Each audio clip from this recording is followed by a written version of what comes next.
আমার জীবনের শখ যে আল্লাহ যদি পৃথিবীতে আর কিচ্ছু না দেখায়, কোনো আফসোস আমার জীবনে নেই।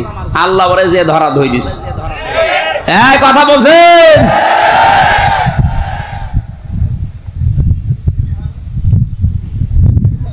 এই লোকটার সম্পর্ক আমি শুনেছি জেলখানায় থাকতে। ছোট হুজুরটা আমার সাথে ছিল, ওই যে রফিকুল ইসলাম মাদানি, 2 মাস ছিল।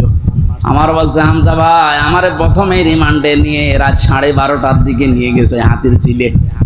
ওরা উলঙ্গ করেছে আমারে। আমি তো এমনি ছোট মানুষ, আমার জিনিসপত্র ছোট, আসলেও ছোট। আমারে নিয়ে পুরা উলঙ্গ করে একটা সিগারেট হাতে ধরিয়ে দিল। অন্ধ উলঙ্গ মেয়ে লোক কোন জায়গা থেকে যেন নিয়ে আসলো, রাস্তার 2 পাশে ব্যারিকেড দিয়ে বন্ধ করা। এটা কোরআন শরীফ আমার সামনে, একেবারে সত্য বলছি। আমাকে যা বলেছে ওই ফাঁসির কয়েদখানায় তাই বলছি। অর্ধ উলঙ্গ মেয়ে লোকটা আমার পাশে দাঁড় করিয়ে ছবি তুলছে আর বলছে এটা সকালে ছেড়ে দেব, দেশের মানুষ বুঝবে যে হুজুর কেমন। এত অসহায় লাগছিল ওই সময়।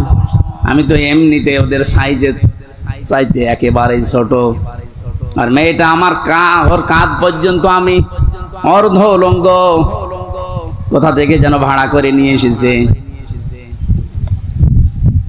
আমার হাতে সিগারেট দিয়ে, যেটার গন্ধ শুকলে আমার বমি আসে, ওইটা ধরিয়ে নিজে 2 টান দিয়ে আমার কাছে দিয়ে বলছে এভাবে ধরে থাক, অস্ত্র তাক করা আছে, কিচ্ছু করার নেই। ছবি তুলছে, এটা ছেড়ে দেব সকালে। আমি যেহেতু মজলুম আর বিশ্বাস করি মজলুমের দোয়া কবুল হয়, ইত্তাকি দাওয়াতাল মাজলুম। নবীজি বলেন দুনিয়াতে আর যাই করো মজলুমের বরদোয়া থেকে নিজেকে বাঁচিয়ে রেখো। ফাইন্নাহা লাইসা বাইনাহু ওয়া বাইনাল্লাহি হিজাব, কারণ মজলুমের মাঝে আর আল্লাহর মাঝে কোনো পর্দা থাকে না। ওই হাতির ঝিলের ওই পানির পাশে দাঁড়িয়ে আল্লাহর কাছে বলেছিলাম, মাবুদ যে অবস্থা করছে আমার তো কিচ্ছু করার নেই, তুমি দেখতে পাচ্ছ। এক এসআইকে ডাক দিয়ে বললাম, ভাই আপনারা যা করছেন আমার সাথে, একে হারুন স্যার জানে? জানে না মানে? উনি তো করাচ্ছে।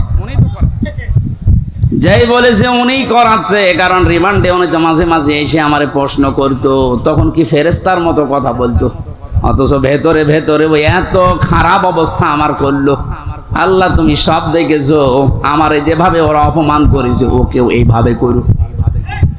আমার মনে হয় আল্লাহ কারেন্টের মতো ওর দোয়া কবুল করেছে। দেখেছেন না, ও এখন 3 ইঞ্চি। কয় ইঞ্চি? সারা দুনিয়া এখন জানে, ওর নাম অনেকে জানে না, কিন্তু ও যে 3 ইঞ্চি ও সবাই জানে। মহিলারা পর্যন্ত জানে যে 3 ইঞ্চি। ছোট হুজুরের দোয়াটা একেবারে মাজলুম, যেহেতু আল্লাহ কবুল করে দুনিয়ায় দেখিয়েছে, পরবর্তী কি করবে সেটা আল্লাহ ভালো জানে।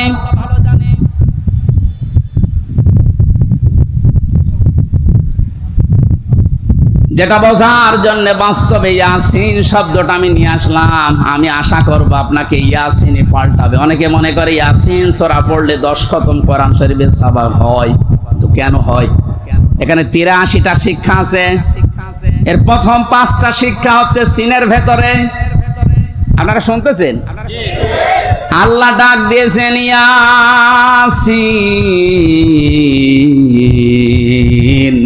হে নেতা। ইয়া মানে হে, সিন মানে সাজ্জেদ। সাজ্জেদের বাংলা অর্থ নেতা। মুফাসসির 5টা অর্থ দিয়েছেন তাফসিরে কাবীরে।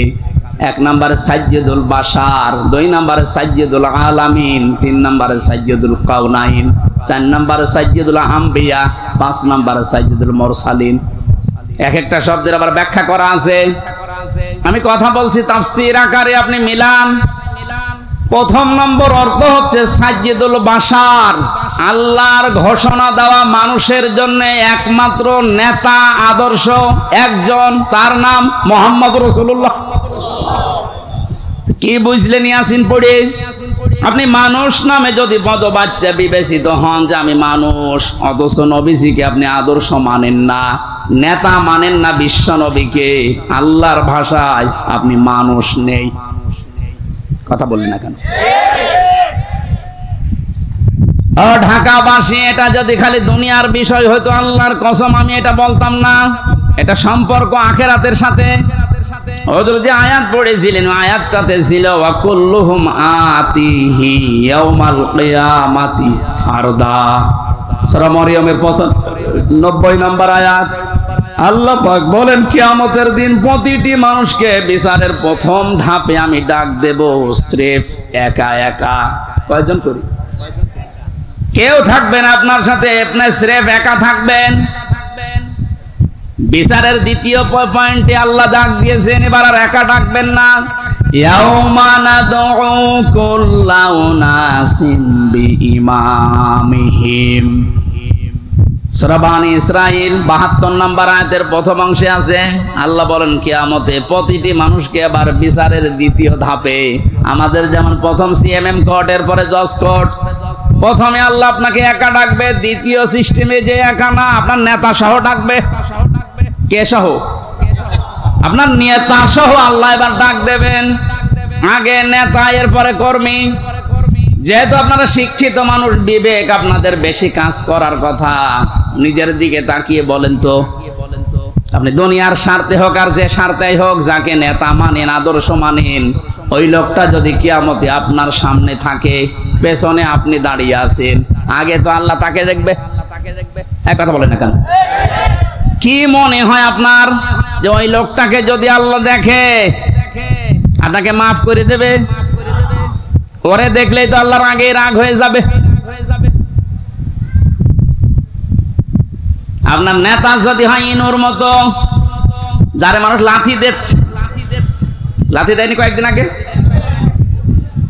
আপনার নেতা যদি হয় মেননের মতো, যারে মানুষ পচা ডিম খাওয়াচ্ছে, কি মনে হচ্ছে আপনার? শুধু হাসির খোরাকি না, বাস্তবে নিয়ে যান। নিজে এখন বলছেন না ওই লোকটা যদি সামনে থাকে আল্লাহ আমারে মাফ করবে না, এরকম নিজেই যদি এখন ধারণা করেন, আপনি বিশ্বাস করতে পারেন আপনি ধরা খেয়ে বসে আছেন।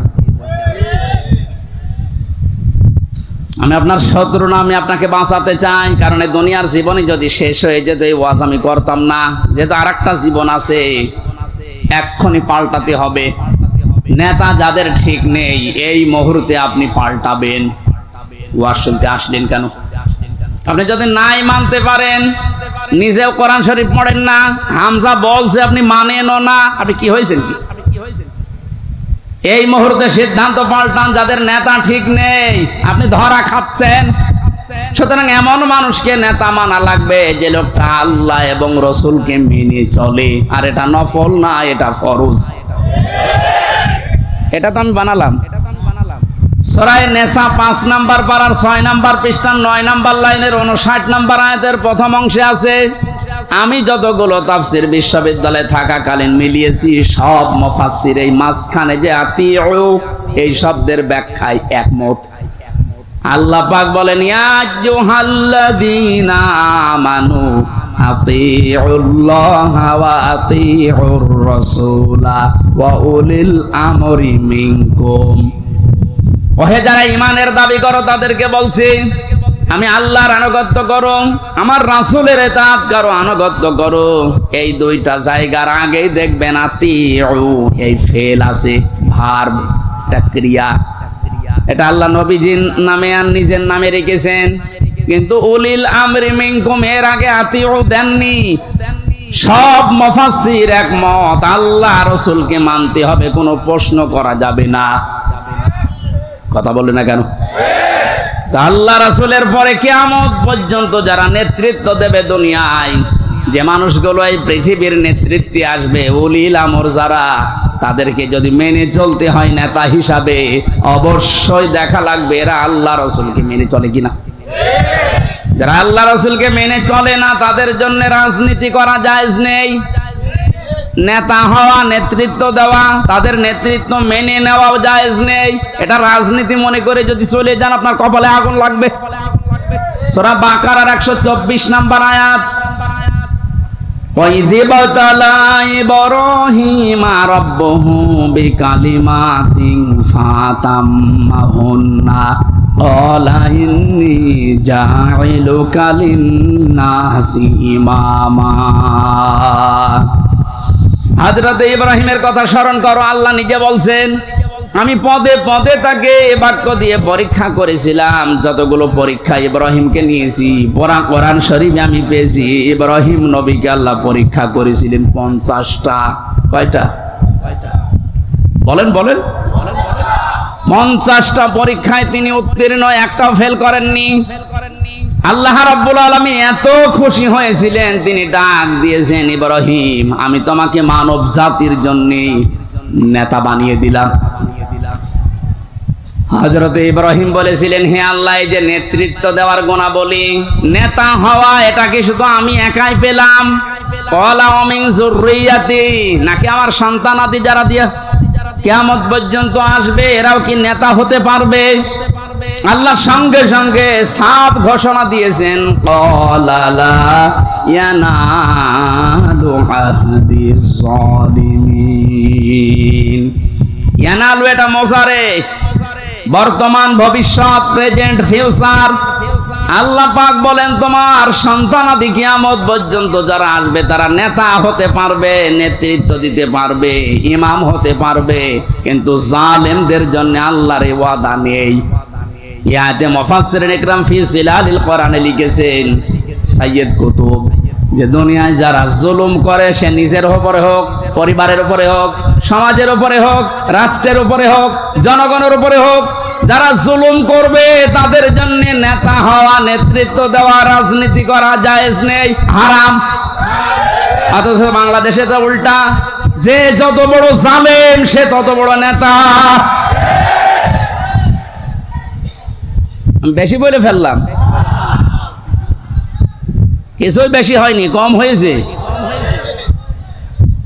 আহাদিস জালিমিন দিয়েছেন আল্লাহ, জালেমদের জন্য কোনো ওয়াদা নেই, আর তারা এখন বড় বড় নেতা হয়। 15 বছরে তারাই আমাদেরকে বলেছিল তোমরা মসজিদে থাক, খানকায় থাক, আর এই ময়দানটা আমরা 2000 টাকা যদি বাজেট হয় 5 টাকা খরচ করে 1995 টাকা খেয়ে ফেলে।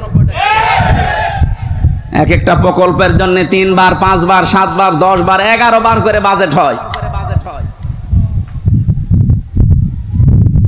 এক একজনের যে টাকা পাচারের, এই যে এখন দেখছি, আমার মনে হয় যদি কিয়ামত পর্যন্ত হায়াত পেত এই লোকটা, এত টাকার মালিক হওয়া ওর দ্বারা বৈধ পথে সম্ভব না।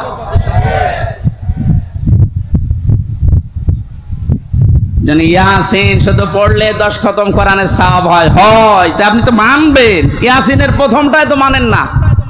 এই নেতৃত্বের কথা বললেই বলে রাজনীতি। আরে ভাই, রাজনীতি মানে রাজনীতি এটা কোরআনের পাঠ না। 903 জায়গায় আছে রাজনৈতিক কথা, ডাইরেক্ট ইনডাইরেক্ট মিলে। আপনি সেইটাকে অস্বীকার করে না বোঝার ভান করে চলে যাবেন, আর আল্লাহ আপনাকে ছেড়ে দেবে। আশা করছে আপনার আদর্শ ঠিক করবেন, আর এক্ষুনি মোক্ষম সময়। এরপরও যদি কেউ না বোঝার ভান করে থাকেন, আসেন এদিকে, আপনাকে ঝড়ি কোদাল দিয়ে বোঝাচ্ছে। বুখারী শরীফ দিয়ে, কোরআন শরীফ দিয়ে ওর হবে না, ওরে দিয়া লাগে বাকারি শরীফ। আমি আসিন, এরা তো ব্যাখ্যা শেষ করতে পারবো না। নির্ধারিত আমরা আয়াত পড়েছিলাম 8, 9, 10, 3টা আয়াত পড়েছি সূরা মারিজ থেকে। কয়টা? এখানে আল্লাহ কিছু দৃশ্যের কথা দিয়েছেন, কিয়ামতের ভয়াবহতা, সে প্রথম থেকে এ পর্যন্ত, যে কিয়ামত যখন সংগঠিত হবে এইরকম পাহাড় উড়ে যাবে, সব ধ্বংস করবেন আল্লাহ তাআলা। একথা বলতে বলতে এই কঠিন মুহূর্ত যখন তৈরি হবে, এই মুহূর্তে মানুষের অবস্থা কি হবে আজকের আলোচনার বিষয়। এজন্য আমি মিলিয়েছি মুক্তিপণ। এটা বানিয়েছিলাম জেলখানায় থাকতে। জনাব এটিএম আজহারুল ইসলাম, নাম শোনেননি? এই লোকটা এখনো পর্যন্ত জেলে আছে। উনি একদিন একটা বই পাঠিয়েছিল, মুক্তিপণ, লেখক সৌদি আরবের। উনি বলছে, হামজা এটা পড়বা, জনগণের সামনে কথা বলো, মানুষ যেন পরিবর্তন হয়, এটা অনেক ভূমিকা পালন করবে। আমি পড়াটা 2-3 বার এই 3 বছরে শেষ করেছিলাম। দেখলাম যে হ্যাঁ, পরিবর্তন হওয়ার যদি মন থাকে, এই মুক্তিপণ এই শব্দটা মানুষের ভেতরে ঢোকাতে পারলে মানুষ আসবে ফিরে। আল্লাহ কিয়ামতের একটা বিশাল কঠিন ভয়াবহ দৃশ্যের কথা নিয়ে আসতে গিয়ে এই জায়গায় আমাদের কাছে এসে থামলেন। একটা মিলাবেন নিজের সাথে। আল্লাহ রাব্বুল আলামিন বলেন, ওয়ালা ইয়াসআলু হামিমুন হামিমান ইউবাসসারুনহুম। সেদিন শহীদের পরিচয় দেবে না। এই যে হামিমুন মানে অন্তরঙ্গ বন্ধু শহীদ বলা হয়। একে অন্যের যখন দৃষ্টিগোচর করা হবে, একে অন্যের সামনে যখন নিয়ে আসা হবে, কেউ কারো পরিচয় দিতে চাইবে না। রব্বুল আলামিন বলেন এই লোকটা কি করবে হে নবী আপনি জানেন? ইয়াবাদুল মুজরিমু লাউ ইয়াফতাদি মিন আযাবি ইয়াউমিযিম বিবানি।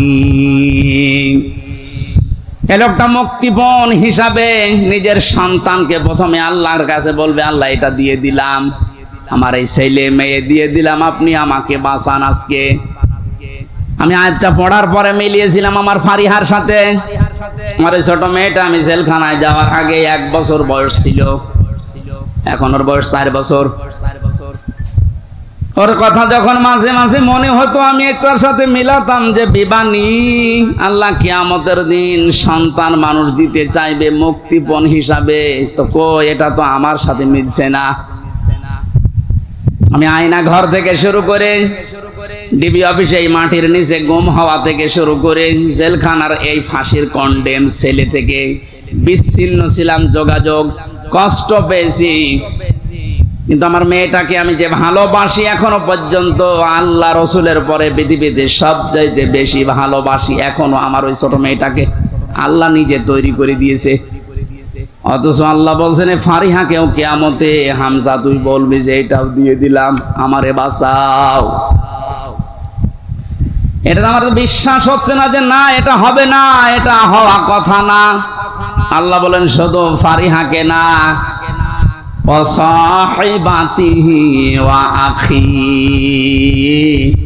মানুষ তার স্ত্রী এবং তার ভাইকে পর্যন্ত মুক্তিপণ দিতে চাইবে। শুধু স্ত্রী আর ভাই না, নিজের জ্ঞাতি গোষ্ঠী যারা তাকে আশ্রয় দিত, প্রশ্রয় দিত, সামাজিক ভাবে, রাজনৈতিক ভাবে, পারিবারিক ভাবে, গোষ্ঠীগত ভাবে যারা তাকে বিপদে পড়লে আশ্রয় দিত, এদেরকেও বলবে আল্লাহ এদেরও দিয়ে দিলাম। এটা আজকে আমি মেলালাম হাজী সেলিমের সাথে। যেভাবে গালিগালাজ করছিল কোর্টে তোলার সময়, কত টাকার মালিক আপনি বলেন তো হাজী সেলিম, অথচ যে গাল আজকে খেয়েছে, যে ডিম খেয়েছে, তাও এতগুলো প্রশাসনের মানুষ পাহারা দেওয়ার পরেও ও আজকে হাও মাও করে কাঁদছিল ইজলাসে দাঁড়িয়ে। ও তো মনের ভেতরে এইটা আসছিল, কি করলাম, যা দুনিয়ায় আছে সব আজকে দিয়ে বলো জজ সাহেব আপনি আমারে শুধু মুক্তি দিয়ে দেন। ওর এই কান্নার ভেতরে এই আওয়াজই ভেসে আসছিল, কিন্তু জামিন নামঞ্জুর করে জেলে পাঠিয়েছে। আল্লাহ বলেন জ্ঞাতি গোষ্ঠী ও ফাসইলাতি হিল্লাতি তবে, এই ফাসইলাতির শব্দের ভেতরে 3টা বিষয় আছে ইবনে কাসিরে, তো ওবের ভেতরে 2টা অর্থ আছে। আল্লাহ পাক বলেন এই পৃথিবীতে ও আপন মনে করে যে মানুষগুলোর যার কাছে যেত, যারা আশ্রয় দেবে বলে বিশ্বাস করত, এই মানুষগুলোকেও কিয়ামতে বলবে আল্লাহ জ্ঞাতি গোষ্ঠী দলের লোক সব নেতা খেতা দিয়ে দিলাম, আমাকে তুমি একটু মুক্তি দাও। আল্লাহ বলেন এতটুকুও না, আরেকটা আছে ওমান ফিল আরদি জামিআ, ওর দুনিয়ায় যত স্থাবর অস্থাবর সম্পদ ছিল, যত সম্পদের মালিক ছিল, সব আমাকে দিতে চাইবে, শুধু বলবে সুম্মায়ুজি, আমি মুক্তি চাই। আমি কি চাই? এটা শুধুমাত্র মনে হয় হাজী সেলিমের জীবনে, আমাদের জীবনে এরকম সময় আসবে না। এক কথা বলুন, প্রত্যেকের জীবনে অপেক্ষা করছে। আমি আমার ফারিহাকে, আমার স্ত্রী তামান্নাকে, আমার ভাই নেই, আমার বোন আছে রুনাকে, আমার জ্ঞাতি গোষ্ঠীর 100 জনের 98 জন আওয়ামী লীগ করতো, এখন পুরা পাল্টিয়ে গেছে। এখন বলছে আমরা কিছু করি না। এই পর্যন্ত না, আমার যত সম্পদ আল্লাহ দিয়েছেন, আমার বাবা আর আমার সব আমি একটা একটা করে আল্লাহকে আমি দিতে চাইবো। শুধু বলবো আল্লাহ তুমি আজকের এই কঠিন দিন থেকে আমারে বাঁচাও। আল্লাহ দিনের পরিচয়টা একটু দিয়েছেন কোরআনে, ফাকাইফা তাত্তাকুনা ইন কাফারতুম ইয়াউমা ইয়াজআলুল ওয়িলদানা শিবা। হে নবী, কিয়ামত আমি কেমন ভাবে বানাবো জানেন? যুবক মানুষ কিয়ামতের দৃশ্য দেখে বিদ্ধ হয়ে যাবে। ঢাকাবাসী একটা মানুষ বুড়ো হয়ে যায় কখন? 60 বছর, 70 বছর, 80 বছর সময় লেগেছে, কিন্তু এমন দৃশ্য সালসালা আল্লাহ নিজে বলছেন আমি বানাবো। আমার মতো হামজা 32 বছর বয়স, সঙ্গে সঙ্গে সেকেন্ডের ভেতরে বুড়ো হয়ে যাব। এই কঠিন ময়দানে আল্লাহ ঘোষণা দেবেন, কাল্লা, কখনো না, কখনো না। যতগুলো দিতে চাইলে মুক্তিপণ একটাও নেওয়া হবে না। ইন্নাহা লাযা, তোরে আমি লাজাই দেব। কোন জায়গায়? প্রশ্ন আসতে পারে লাজা কি? এখানে যারা আছি আমরা অনেকেই জানি জাহান্নাম 7টা, জান্নাত 8টা। আমি কোরআনে কারিমে পেয়েছি লাহা সাবাতু আবওয়াব লিকুল্লি বাবিম মিনহুম জুজুম মাকসুম। সূরা হিজরের 44 নম্বর আয়াতে আছে, আল্লাহ পাক বলেন জাহান্নামের দরজা 7টা। যে যে অপরাধ করবে আল্লাহ তাকে ওই দরজা দিয়ে ওই জাহান্নামে প্রবেশ করাবে। তাহলে জাহান্নাম একটা, এর দরজা 7টা। কয়টা? এটা মনে হচ্ছে কোন স্কুল না? এখানে 1 থেকে মনে করেন 5 পর্যন্ত পড়ানো হয়। প্রত্যেকটি ক্লাসে আলাদা আলাদা রুম আছে, কিন্তু মানে বিদ্যালয় বা শ্রেণী কিন্তু একটাই বলা হয় যে এটা বিদ্যালয় বা মাদ্রাসা, স্কুল যাই বলেন স্কুল। এই স্কুলের 5টি স্তর আছে, 1 থেকে 5 পর্যন্ত। যে যেই ক্লাসে পড়ে সে দরজা দিয়ে প্রবেশ করে ক্লাস করে বাড়ি চলে যায়। 3-তে পড়ে 5-এ গিয়ে ক্লাস করতে পারবে। এটা যেমন সহজে বুঝলেন। আল্লাহ পাক জাহান্নাম বানিয়েছেন একটা, স্তর বানিয়েছেন এরকম 7টা।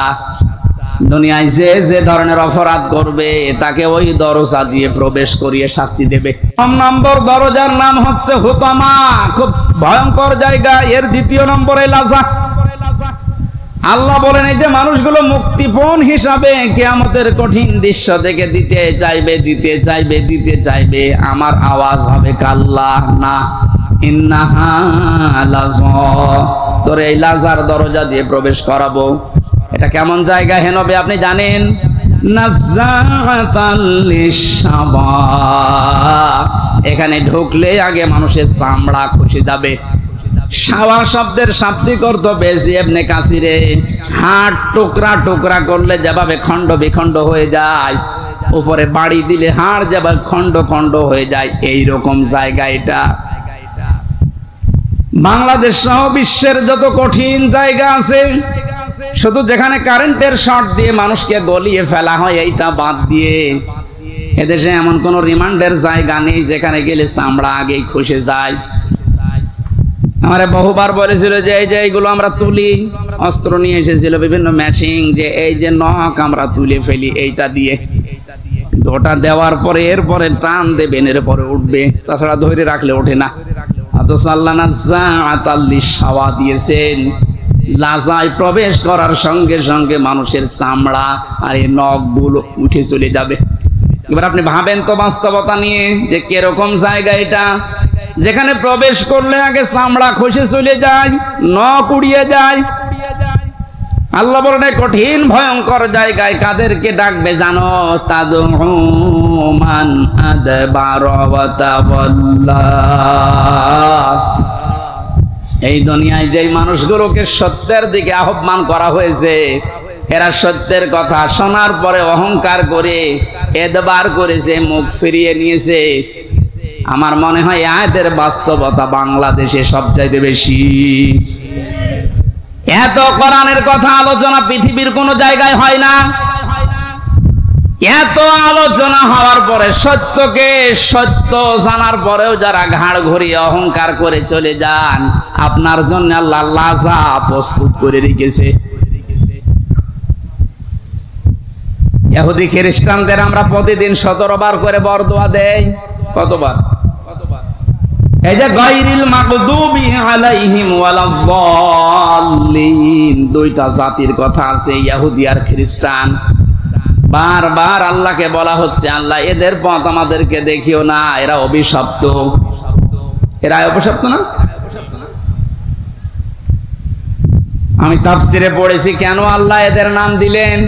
কারণ ইহুদি খ্রিস্টানদের কাছে সত্য এসেছিল আমাদের নবীজি সম্পর্কে, যে বিশ্ব নবী মুহাম্মদুর রাসূলুল্লাহ শেষ নবী, এটা সর্বশেষ নবী, শ্রেষ্ঠ নবী।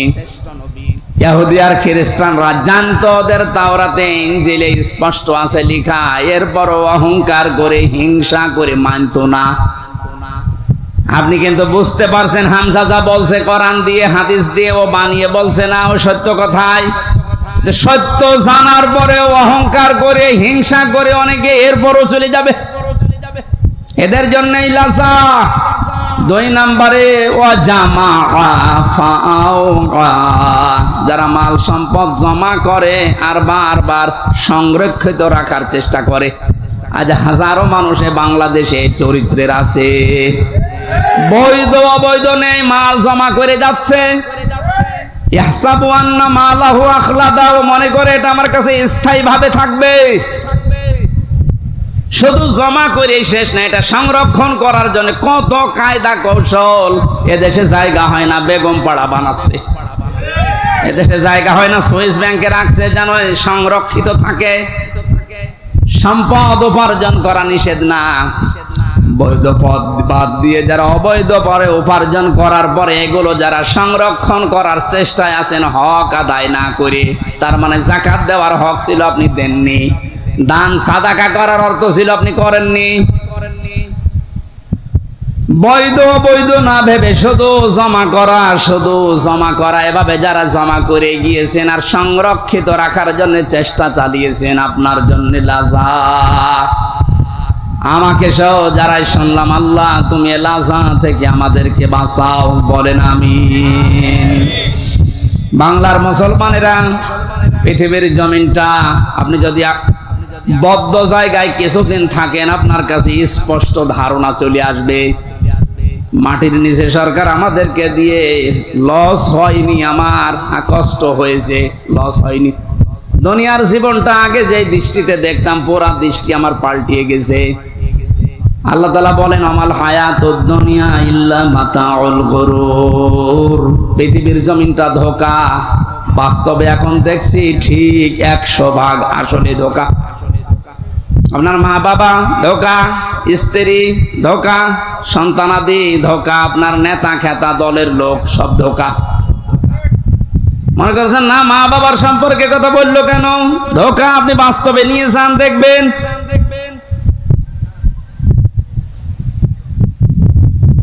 স্ত্রী ধোঁকা, এটার বাস্তবতা আমরা সবাই কম বেশি টের পাচ্ছি। আপনি যদি একটু শ্বশুর শাশুড়িকে অপমান করার চেষ্টা করেন, আপনার আপন বউ আপনার পর হয়ে যাবে। শ্বশুর শাশুড়ি বাদ দিলাম, স্ত্রীর ভাইকে অপমান করে একটা কথা বলেন, যত সুন্দর স্ত্রীর ব্যবহার হোক সেকেন্ডে পাল্টিয়ে যাবে। দুনিয়ার সব কিছু যখন ধোঁকা ধোঁকা বলে আল্লাহ ঘোষণা দিয়েছেন, আমরা এই ধোঁকার পেছনে পড়ে থেকে আমাদের বিশাল আখিরাত আমরা যেন নষ্ট করি না ফেলি। আমি সহ যারা এসেছি, আল্লাহ তুমি আমাদেরকে ইখলাসের সাথে এগুলো মেনে চলার তৌফিক দাও, বলেন আমিন। বারাকাল্লাহু লানা ওয়া লাকুম ফিল কুরআনিল আযীম। অনেক রাত হয়ে গেছে। আমি মালয়েশিয়া ছিলাম কয়েকদিন আগে। মাওলানা মিজানুর রহমান আজহারি, জাকির নায়েক, এনারা বলছিল কথা বলতে হলে সর্বোচ্চ রাত 9:30 থেকে 10টায় অনুষ্ঠানগুলো শেষ করা লাগবে, কারণ আমাদের এই শরীরে কুলিয়ে ওঠে না। এমনিতে 3 বছর যা খেয়েছি, শরীরের ভেতরে মাল মশলা সব নষ্ট হয়ে গেছে। এখন স্বাভাবিক হতে আমার সময় লাগবে। আমি জেলখানায় মেয়েদের পারিবারিক জীবন নিয়ে, যেহেতু ওখানে 100 জনের 70 জন এই পারিবারিক মামলার আসামি, এগুলো লিখেছিলাম, লিখে একটা বই করেছি। বইটা গাড়িতে আছে, নিয়ে নিজের স্ত্রীকে, মেয়েকে, মাকে পড়াবেন। ওনাদের সম্পর্কে যেহেতু আলাদা কিছু বলতে পারলাম না, বইটা নিয়ে যাবেন। গাড়িতে পাওয়া যায় কোথায় যেন, ওইটা নিয়ে মেয়েকে, মাকে, বউকে, বোনকে, এদেরকে পড়াবেন। আশা করছি পরিবারে শান্তি ফিরে আসবে। আজকের মতো বিদায় নিচ্ছে, কারণ কালকে অনুষ্ঠান অনেক দূরে এবং ডবল আছে। বারাকাল্লাহু লানা ওয়া লাকুম ফিল কোরআনিল আযীম। যারা দায়িত্বে আছেন বাকিটা শেষ করেন। আসসালামু আলাইকুম। বিশ্বনবী মসজিদে নববীতে প্রবেশ করলেন, বাম দিকে তাকিয়ে দেখলেন কিছু মানুষ আল্লাহর জিকির করছে, ডান দিকে তাকিয়ে দেখলেন কিছু মানুষ আল্লাহর কোরআন নিয়ে ব্যস্ত আছে। নবীজি বললেন দুইটা দল ভালো কাজে আছে, তবে কোরআনে কারিম নিয়ে যারা ব্যস্ত আছে তারা সবচাইতে উত্তম কাজে আছে। এই মুহূর্তে আল্লাহ আমাকে নির্দেশ দিয়েছেন আমি যেন কোরআনে কারিমের এই আলোচনায় শ্রোতা হিসাবে অংশগ্রহণ করি। কিছু টের পেলেন? মুহাম্মদুর রাসূলুল্লাহ সাল্লাল্লাহু আলাইহি ওয়াসাল্লাম যদি এখন বেঁচে থাকতেন আর এই ডমনি এলাকার পাশ দিয়ে যেতেন, কোরআনের ইজ্জতে তিনি আলোচনায় অংশগ্রহণ করতেন। এইরকম একটা জায়গায় আল্লাহ আমাদেরকে কিছু সময় বসার তৌফিক দিলেন। জবান খুলে বলছে আলহামদুলিল্লাহ। উনি দারাজ কণ্ঠে কথা বলছিলেন। বিজ্ঞান প্রমাণ করছে খালাকাল ইনসান আল্লামাহুল বায়ান, মানুষকে আল্লাহ বানিয়েছেন আর কথা বলার শক্তি দিয়েছেন। এই যে মানুষ কথা বলতে পারে, এই কয়েক ইঞ্চি জায়গা থেকে এক একটা কথা বের হতে 27টা স্তর পার করা লাগে। কয়টা? 27টা স্তর পার করার পরে একটা কথা তৈরি হয়। আপনি চিন্তা করেন, এতগুলো স্তর পার করার পরে যদি একটা কথা তৈরি হয়, যিনি কথা বলার যোগ্যতা আমাদেরকে দিয়েছেন তার প্রশংসা বাদ দিয়ে অন্য কারো প্রশংসা আদায় করা ঠিক হবে? যদি আমরা উল্টা দেখেছি, আপনি যাই মনে করেন, স্বাধীনতার পর থেকে পর্যন্ত বিভিন্ন মরা মানুষদের প্রশংসা যত এদেশে হয়েছে, ওই পরিমাণ প্রশংসা আল্লাহর যদি হতো আমরা আল্লাহর ওলি হয়ে যেতাম। কি হয়েছে তাদের প্রশংসা করি? আপনি শান্তি পেয়েছেন?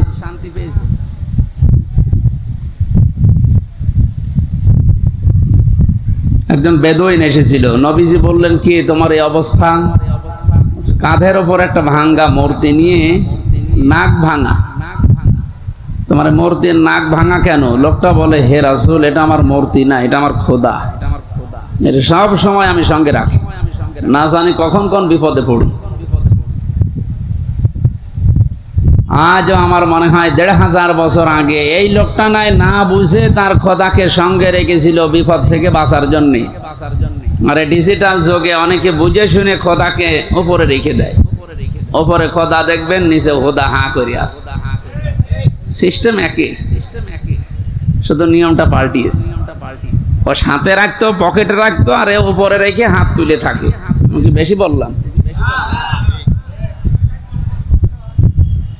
এই যে এই খোদার সাথে রেখে কি আনন্দ পেলেন আপনি, কি উপকার হয়েছে? হ্যাঁ, সাময়িক কিছু উপকার হয়েছে, কারণ উপরে খোদা আছে, নিচে যদি খোদা এভাবে থাকে মানুষ মনে করে না এ খোদার লোক। এ পর্যন্ত শেষ। এই পরিচয় দেওয়ার কি এখন সময় আছে? আর আপনি দিতে পারবেন?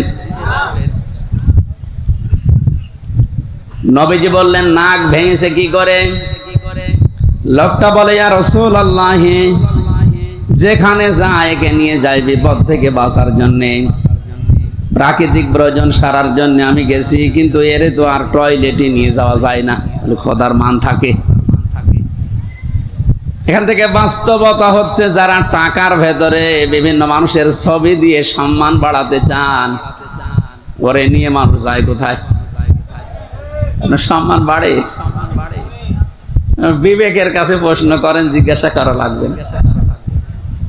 একটা মুশরিক, এই লোকটাও তার খোদাকে টয়লেটে নিতে রাজি না, আর আপনি যাকে ওই রকম সম্মান দিয়ে রাখেন তারে পকেটে করে সব জায়গায় নিয়ে যাচ্ছে।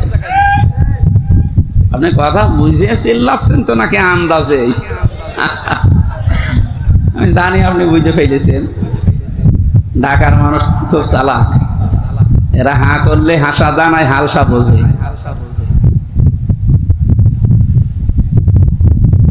রাস্তার পাশে রেখে কাজ সারতে গেলাম, কাম করে এসে দেখি ওর মাথা থেকে পা পর্যন্ত পুরা ভিজা। চিন্তা করলাম খোদার গা ভিজা, এ না জানে কোন রহমত বরকতের পানি হবে। জহব্বা বের করে চাটলাম, খাইলাম, দেখে একটা ঝাঁঝ লাগে, গন্ধ। চিন্তা করলাম পানি যার যদি রহমতের হবে আর খোদার গা থেকে ঝরতেছে, এরকম গন্ধ হবে কেন, ঝাঁঝ লাগে কেন? পাশে তাকিয়ে দেখে একটা কুকুর দাঁড়িয়ে আছে, ওর নিচ দিয়ে পানি টপকাচ্ছে। এবার বুঝলাম যে কোন রহমতের পানি।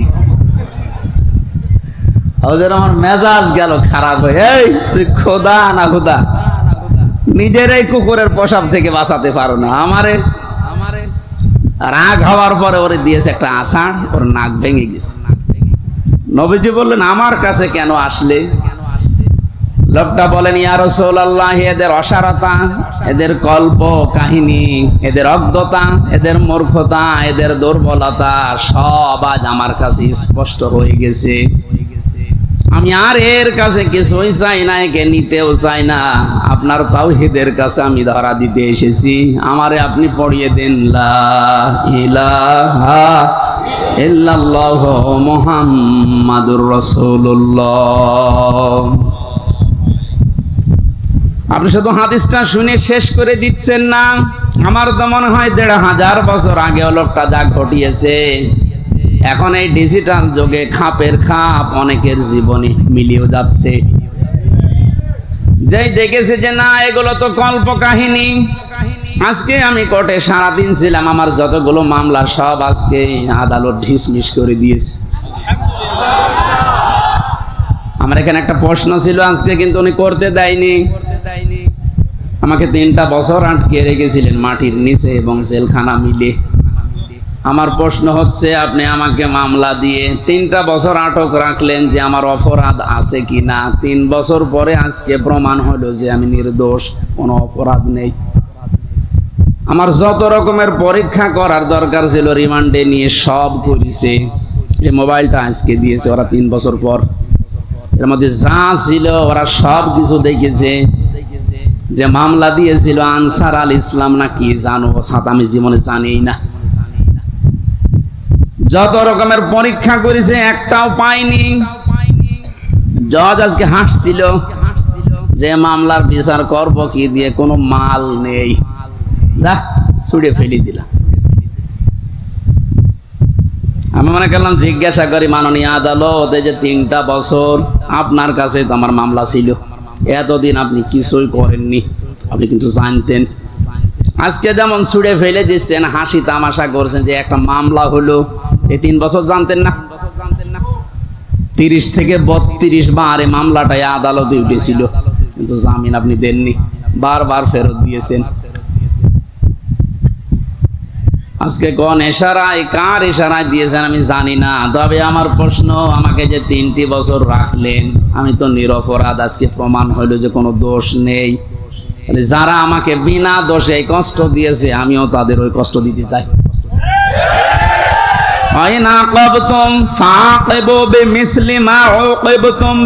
যতটুকু অত্যাচারিত হও অতটুকু করো।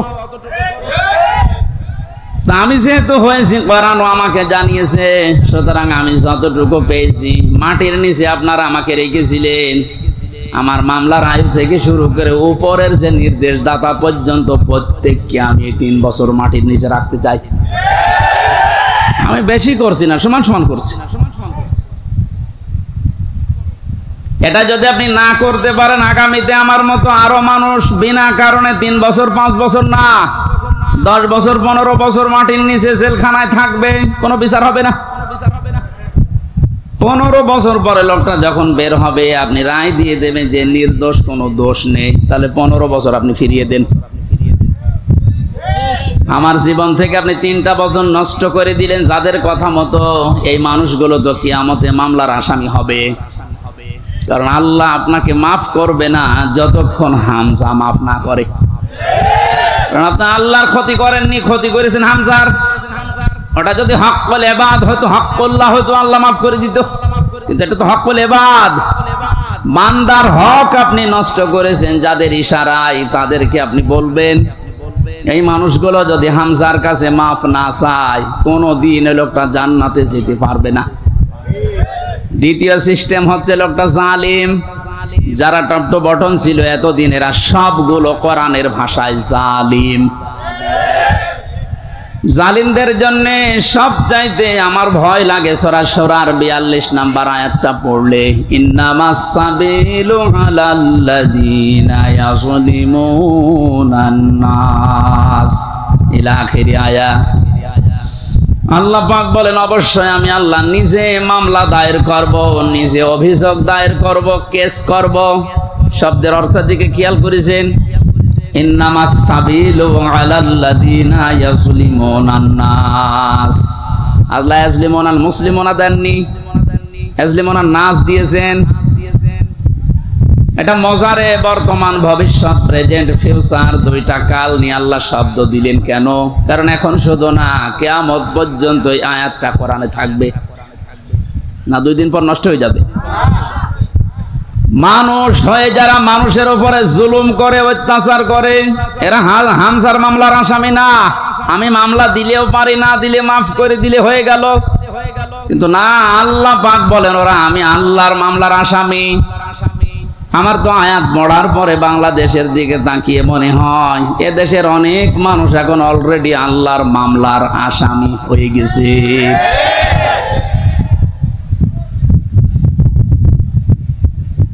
যিনি বিচারপতি, যিনি রায় দেবেন, তিনি যদি মামলার বাদী হয়, বলেন আপনার পক্ষে রায় আসার সম্ভাবনা আছে? নেই। আমার পক্ষে তত বিচারপতি ছিল অনেকগুলো, সিএমএম কোর্টে, জজ কোর্টে, হাই কোর্টে পর্যন্ত, কিন্তু শুধু উপরের নির্দেশ পাইনি, এজন্য লিখে নাই। অথচ যিনি নিজে রায় দেবেন, যিনি নিজে নির্দেশ দেবেন, আলাইসাল্লাহু বিআহকামিল হাকিমিন, সব চাইতে বড় বিচারপতি যিনি, তিনি আল্লাহ আপনার মামলার আসামবাদী। আমার ভয় লাগছে আমরা আবার আল্লাহর মামলার আসামি হয়ে যাচ্ছি না তো? ওয়ায়াবগুনা ফিল আরদি বিগাইরিল হক, অন্যায় ভাবে পৃথিবীতে বিদ্রোহ করে যারা বেড়ায়, এই 2 প্রকার মানুষ আল্লাহর মামলার আসামি। আর এই 2 প্রকার মানুষ এখন বাংলাদেশে বেশি। আগস্টের 5 তারিখ থেকে আজকের এই 2 তারিখ পর্যন্ত তাকান, এই 26-27 দিনে কত ভাবে চেষ্টা চালাচ্ছে কি করে বিশৃঙ্খলা তৈরি করা যায়, বিদ্রোহ করা যায়, দুনিয়া অশান্ত করা যায়। আপনাকে বলছি, আমি আপনাকে ভালোবাসি, বাঁচাতে চাই। কোরআনের চোখ লাগিয়ে দেখতে পেলাম এই দেশে 5 তারিখের পর থেকে 2 তারিখ পর্যন্ত যারা শান্ত হয়ে যাওয়ার পরে বিশৃঙ্খলা করার চেষ্টায় আছেন, পৃথিবীর মানুষকে বোঝাতে যাতে দৃষ্টান্ত শান্ত নেই, কত রকমের ক্রু তৈরি করে ইস্যু লাগিয়ে আপনি চেষ্টা চালিয়েছিলেন, তওবা করে ফিরে আসেন, নয়তো আপনি আল্লাহর মামলার আসামি। আমি আশা করি আপনি কথা বুঝেছেন। যদি না বোঝার ভান করে উল্টা পাল্টা ধারণা করেন, আপনার কপালে হেদায়েত আল্লাহ দেবে না। এই যে কপালে হেদায়েত দেবে না, এটা তো আমি বানালাম। হ্যাঁ, আল্লাহু লা ইয়াহদিল কওমাজ জালিমিন, ইহদি এটাও মজারে, বর্তমান ভবিষ্যৎ, প্রেজেন্ট ফিউচার। আল্লাহ বলেন আমি জালেমদেরকে হেদায়েত দিচ্ছি না, দেব না। আর শর্তলা হচ্ছে ওদেরকে মাফ করে দেন। আমি মাফ করে করব কি? আল্লাহ তো হেদায়েত দেবে না জালেমদের। কারণ এত কঠিন নিকৃষ্ট আল্লাহর কাছে শব্দটা। নবীজি জানিয়েছেন আয-যুলমু যুলুমাতু ইয়াউমাল কিয়ামাহ, জুলুম কিয়ামতের ময়দানে ঘোর অন্ধকার হয়ে তার সামনে দেখা দেবে, নিজের হাত পর্যন্ত দেখতে পাবে না।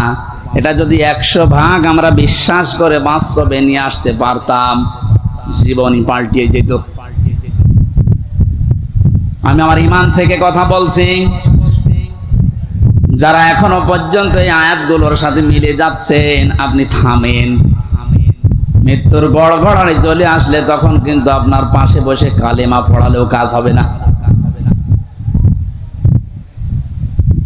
ঢাকাবাসী, আমি যেটা শিক্ষা দেওয়ার জন্য পর্যন্ত আসছিলাম,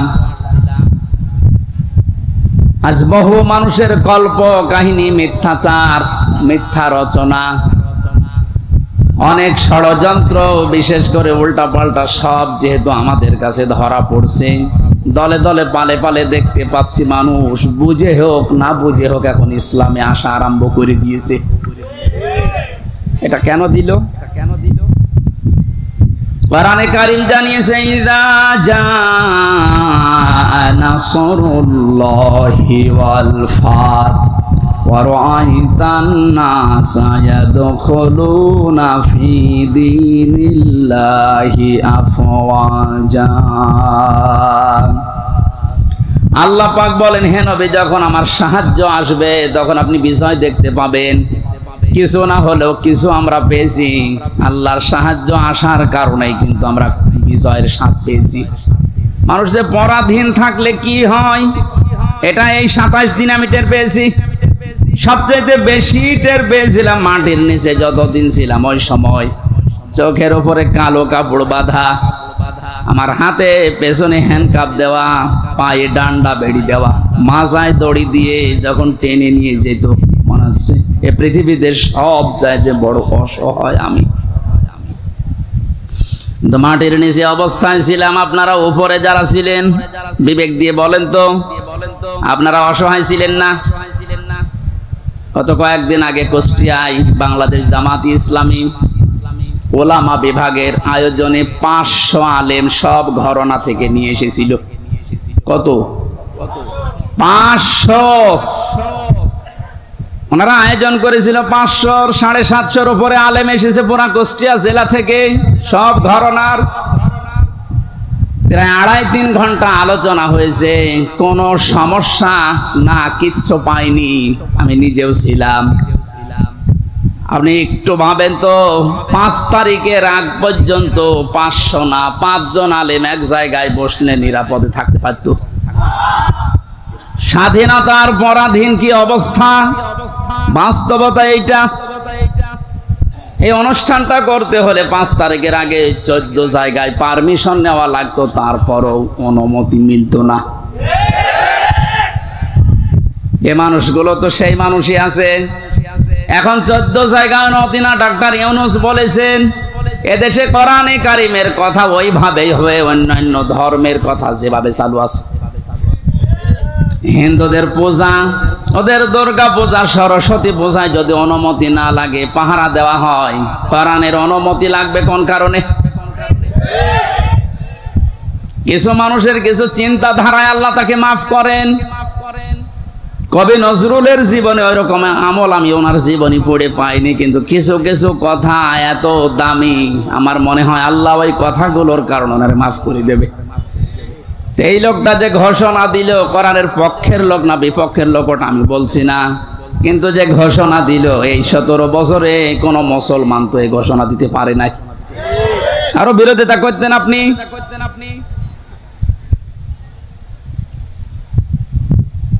অন্যান্য ধর্মের অনুষ্ঠানে যদি অনুমতি না লাগে, মুসলমানদের কোরআন প্রচারে প্রসারে অনুমতি নেওয়া লাগবে। কোন কারণে? কোনো অনুমতি আজকে থেকে নেওয়া লাগবে না। যেখানে যতটুকু পারেন কোরআনের কথা ওই ফোর্সি বলবেন, যেটা আল্লাহ জানিয়েছে। ওনার পরের দিন এই দেশের ডিজিএফ এর প্রধান যিনি গোয়েন্দা বিভাগের আমারে কল দিয়েছিল, আমার মাহফিল ছিল ওই দিন গাইবান্ধা, আমারে ডাক দিয়ে বলছে, হুজুর কোরআনের কথা বলতে দেশে 56,000 বর্গ মাইলের কোন ইঞ্চিতে আর বাধা নেই। যে ফোর্সে আল্লাহ জানিয়েছে আপনি ওই ফোর্সে বলবেন। কেউ যদি কোন জায়গায় একটু শব্দ করে শুধু একটু জানাবেন, আমারে সেভ করে রাখবেন, ঠ্যাং ভেঙে ফেলবো। আমি বললাম, স্যার আপনি এতদিন কোথায় ছিলেন? আমি কেবল দায়িত্ব পেয়েছি।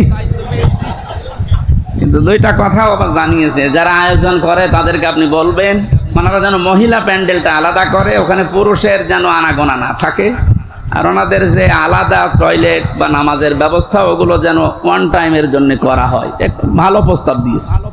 এটা যেহেতু রেকর্ড হচ্ছে, সারা বাংলাদেশে আমার প্রত্যেকটা জেলায় 2টা-3টা করে ওয়াজ নেওয়া আছে। এর মাধ্যমে সবাইকে জানাচ্ছি, ওই স্যারের কথাটা মানা দরকার। কথাটা ভালো কথা না? পর্দা কিন্তু নফল না। পর্দা কি নফল? ফরজ। কেমন ফরজ? নামাজের মতো ফরজ। কিন্তু আজ অনেকে এটাকে গুরুত্ব এভাবে দিতে চায় না, নফলও মনে করে না। পর্দা যে একটা ফরজ, নফলও মনে করে না।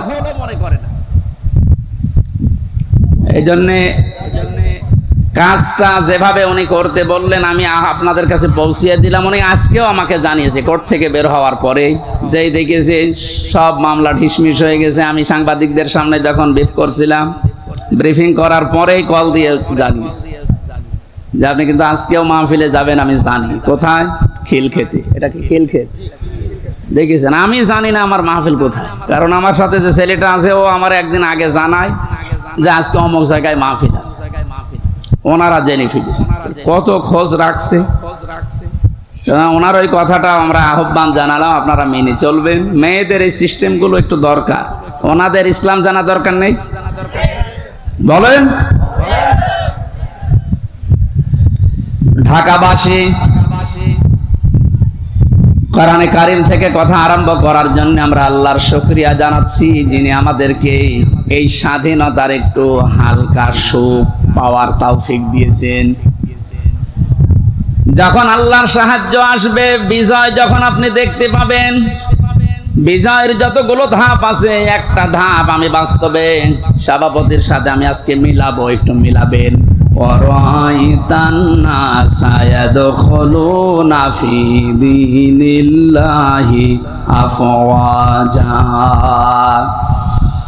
আল্লাহর সাহায্য আসলে আপনি বিজয় দেখতে পাবেন। বিজয়ের প্রথম ধাপ এটা, দলে দলে পালে পালে মানুষ দেখবেন ইসলামে প্রবেশ করছে।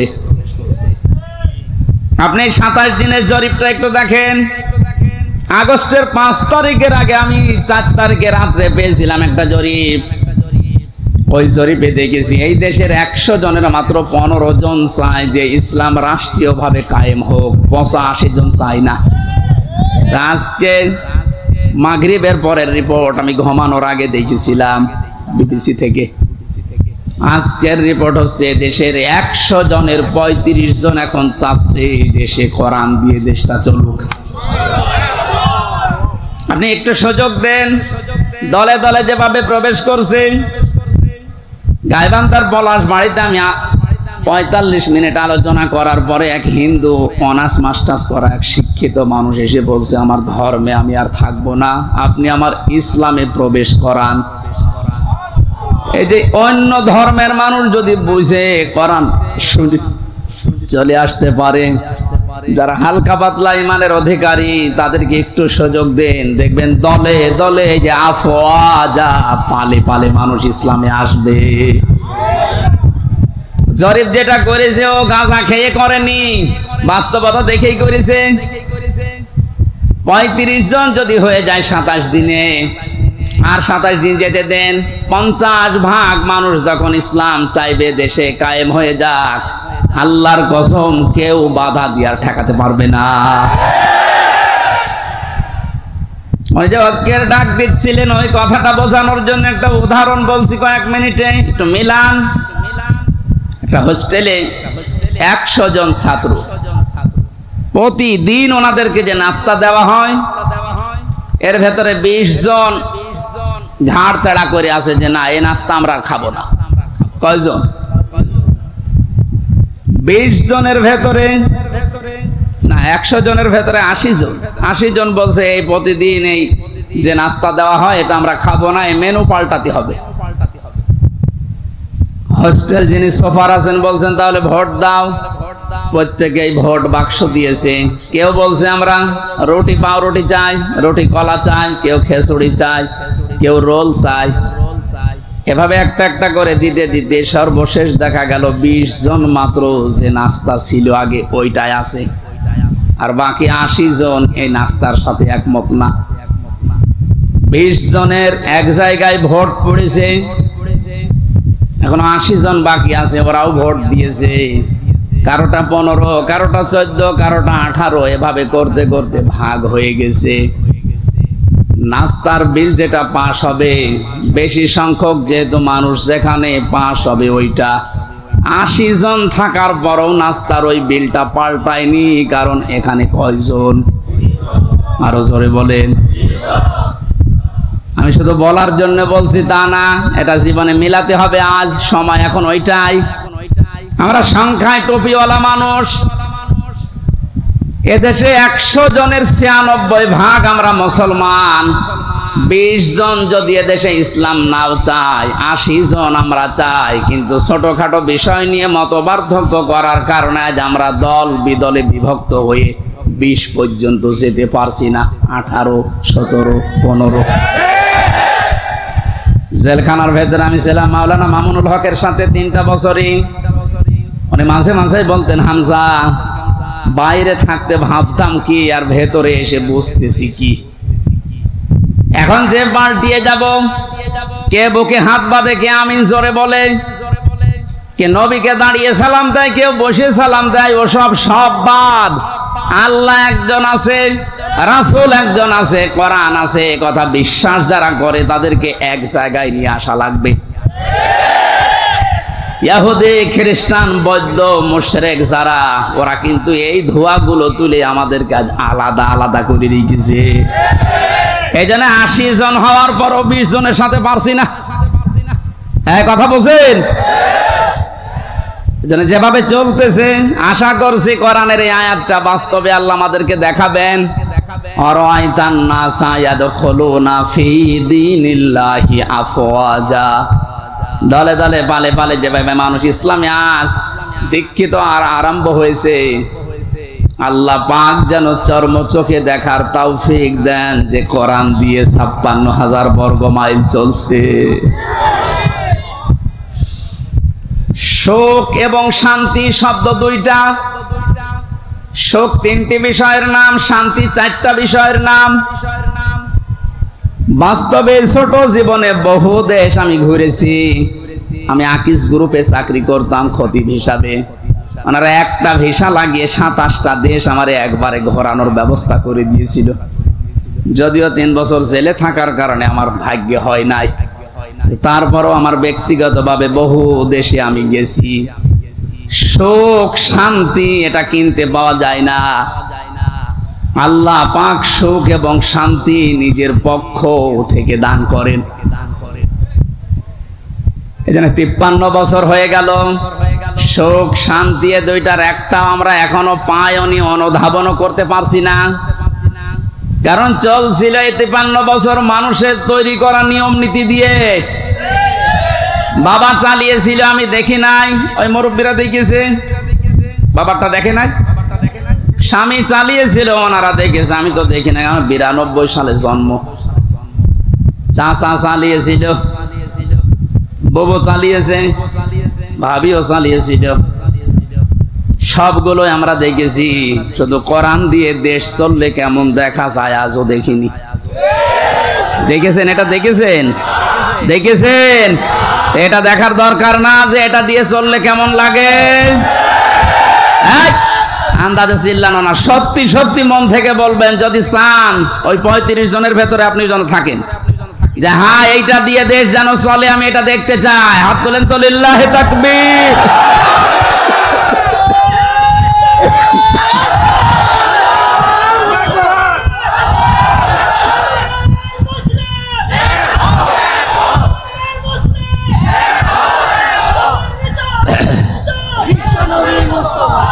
আলহামদুলিল্লাহ ভাই।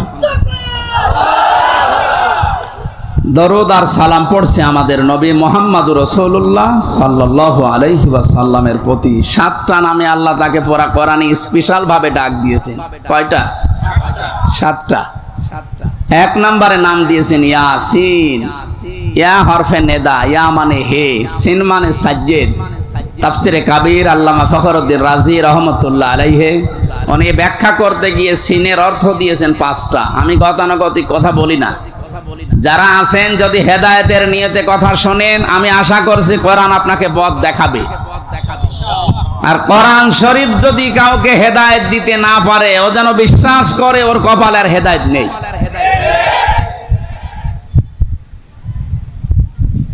মানিত্তাবাআল হুদা বিগাইরিল কোরআন আদাল্লাহুল্লাহ। তিরমিজি শরীফের হাদিস।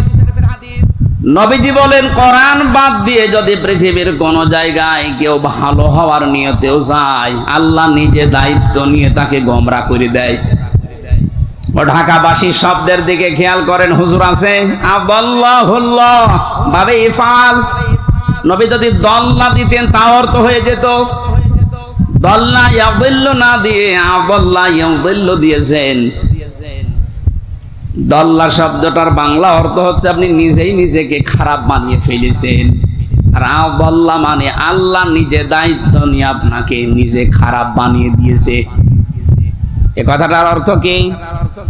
কোরআন যেখানে নেই ওই জায়গায় যদি কেউ ভালো হওয়ার নিয়তেও যায়, ওকে খারাপ বানাবে হামজা কে? বলেন বলেন। হেদায়েত দেওয়ার একচ্ছত্র মালিকানা কার? দুনিয়ার কারো হাতে আল্লাহ দিয়েছেন, এমনকি নবীর হাতেও দেন নাই। এই জন্য নবী নিজের চাচা কেউ পারে নাই। হাদিস দ্বারা বোঝা যায় কোরআন যেখানে নেই ওই জায়গায় যদি আপনার নিয়ত ভালো থাকে আল্লাহ কিন্তু আপনাকে ছাড়বে না। আপনি গেলেন কেন? এর বাস্তব প্রমাণ বাংলাদেশের মাজারগুলো। আপনি তাকান, আমার কুষ্টিয়ার লালনের মাজার, অনেকেই তো যায় ওখানে আল্লাহর ওলি ঘুমিয়ে আছে এই কথা মনে করে, কিন্তু কোরআন ওখানে চলে না, ওখানে চলে শুধু গাঁজা। আমি তো যতটুকু জানি বা দেখেছি সারা দেশ মিলে আপনি যে কয় মন গাঁজা না পাবেন, লালনের মাজারে তার যদি বেশি গাঁজা পাবেন। রাত 9টার পরে গেলে দেখবেন সব অন্ধকার, পুলিশ পাহারা দিয়ে গাঁজা খাওয়াচ্ছে। আমি একবার গিয়েছিলাম রাত 9টার পরে বাড়ির পাশে, তো গিয়ে দেখছে ন্যাংটা কিচ্ছু নেই, ওরে দুধ খাওয়াচ্ছে। কে এরে দুধ খাওয়ান? ওরা হুজুর আল্লাহর ওলি। আল্লাহর ওলি মানে হ্যাঁ, এর ভেতরে মাল আছে। মাল যা আছে সব তো দেখা যাচ্ছে। নতুন কোন মাল দেখাও, এ মাল তো সবার আছে, খালি বিচারপতি মানিকেরটা নেই, ওটা উড়িয়ে গেছে। ওনাকে বলেছে যে আমার বিসি নিল কে, এখন বেশি খুঁজতে পারছে না। ইসলামের যে ক্ষতি করেছে এই লোকটা, আলেমদের যে দুশ্মন ছিল, আল্লাহ আমার মনে হয় সরাসরি হাত দিয়ে দেখিয়েছে।